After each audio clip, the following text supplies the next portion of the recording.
Hello बच्चों, आपका स्वागत है। तो आज हम हिंदी में पत्र लेखन सीखेंगे। औपचारिक पत्र लेखन। औपचारिक पत्र लेखन को हम लोग इंग्लिश में कहते हैं फॉर्मल लेटर। तो लेटर तो सबको ही आता होगा, लेकिन तब भी हम लोग एक बार जानेंगे कि औपचारिक पत्र लेखन कैसा होता है और अनौपचारिक पत्र लेखन कैसा होता है। तो आज हम लोग इस वीडियो में पढ़ेंगे औपचारिक पत्र लेखन। देखो, जो पत्र होते हैं वो बेसिकली दो प्रकार के होते हैं। कौन कौन से होते हैं? अनौपचारिक पत्र लेखन और एक होता है औपचारिक पत्र लेखन। तो आज हम लोग जानेंगे औपचारिक पत्र लेखन। औपचारिक पत्र लेखन होता क्या है, किसको लिखते हैं हम लोग? औपचारिक पत्र हम लोग विभिन्न सरकारी अधिकारी को लिखते हैं। डॉक्टर या या हम लोग स्कूल में जो पत्र हम लोग लिख के देते हैं वो भी हम लोग का औपचारिक पत्र होता है। कार्यालय या कोई संस्थान आदि, ये जो ऐसी जगह होती हैं जहाँ पे जो बड़े पद वाली जगह होती हैं या जिन्हें हम नहीं जानते उनको जब हम लोग पत्र लिखते हैं तो होता है हमारा औपचारिक पत्र। अब औपचारिक पत्र के कितने प्रकार होते हैं हम लोग वो भी जान लेते हैं कि कितने प्रकार से हम लोग औपचारिक पत्र को लिखते हैं। कुछ समान संदर्भ में लिखे जाने वाले पत्र होते हैं।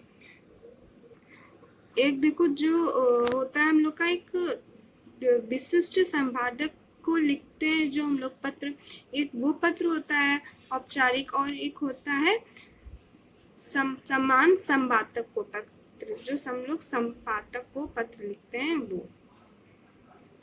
चलो पहले हम लोग औपचारिक पत्र का जो फॉर्मेट होता है वो हम लोग देख लेते हैं कि किस तरीके से हम लोग औपचारिक पत्र को लिखते हैं। तो औपचारिक पत्र को लिखने के लिए हमें सबसे पहले जो ऊपर लिखना होता है सेवा में हम लोग लिखते हैं, फिर उसके बाद हम लोग लिखते हैं पत्र, फिर दिनांक, फिर संपाददाता महोदया, या खाली हम लोग महोदया भी लिख सकते हैं, ठीक है। फिर विषय, फिर महोदया, फिर हम लोग जो कंटेंट होता है हम लोग को वो लिखना होता है, ठीक है, जो भी हम लोग को लिखना है। अब जो कंटेंट है वो हम लोग का 3 पैराग्राफ में होगा। पहले में किस वजह, मतलब जो हमारी चीज़ है उस कोई कारण है जिस पे भी आपको लिखना है वो लिखेंगे। फिर उसका क्या करा जा सकता है, मतलब उस पर क्या काम हम लोग कर सकते हैं वो लिखेंगे। फिर एंड में कि हम आशा करते हैं कि इस काम को जल्द से जल्द पूरा किया जाएगा। फिर धन्यवाद, फिर भव दिया, और फिर काखा गा। अगर पत्र में ऊपर नाम दिया है तो उस नाम को लिखेंगे, अगर नाम नहीं दिया है तो हम लोग लिखेंगे का खा गा। अब हम लोग इसका एक उदाहरण देखते हैं। चुनाव में पोस्टर चिपकाने के कारण गंदी हुई दीवारों की ओर ध्यान आकर्षित करते हेतु समाचार पत्र के संपाददाता को पत्र लिखें। तो अब हमें इसमें कैसे करना है, यहाँ पे मैंने सेवा में लिखना भूल गई हूँ, तो आप लोग यहाँ पे लिख लीजिएगा सेवा में, फिर एड्रेस, फिर डेट, फिर संपाददाता महोदया, फिर कोई जो जहाँ का भी है आपका, जो भी आपका एड्रेस डालने का मन है वो आप डाल सकते हैं। आप नई दिल्ली या लखनऊ कुछ भी डाल सकते हैं। फिर विषय, फिर महोदया, फिर अब आप लोग स्टार्टिंग करेंगे।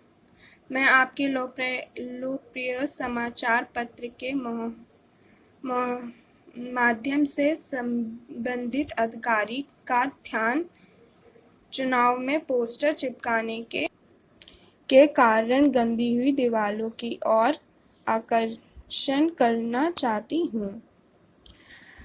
हमारा लोकतंत्र, हम जिस लोकतंत्र या हम जहाँ रहते हैं या जो हमारा लोकतंत्र है वहाँ पे सदैव इस प्रकार के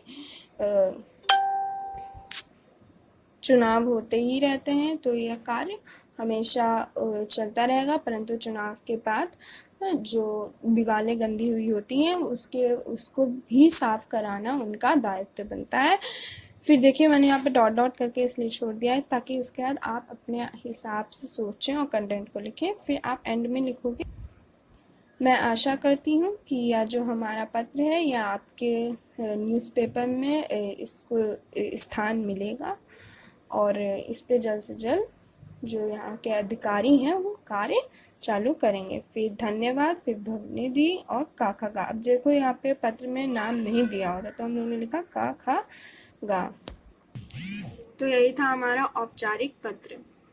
तो मुझे लग रहा है कि आपको समझ में आ गया होगा फॉर्मल लेटर कैसे लिखा जाता है हिंदी में। ज़्यादा कुछ भी नहीं है, एक बार मैं फिर से बता दे रही हूँ। फॉर्मल लेटर जिन्हें हम नहीं जानते उन्हें लिखा जाता है, जैसे कोई एनजीओ है या वहीं भी आपका स्कूल भी है, वो भी स्कूल में जो आप प्रिंसिपल को लेटर देते हो वो भी एक फॉर्मल लेटर ही होता है।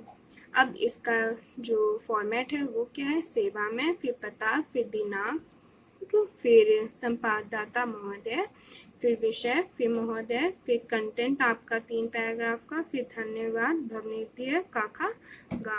तो यही था हमारा फॉर्मल लेटर, औपचारिक पत्र। आई होप आपको समझ में आया होगा। तो प्लीज़ लाइक करिए, कमेंट करिए और वीडियो को ज़्यादा से ज़्यादा शेयर करिए प्लीज़।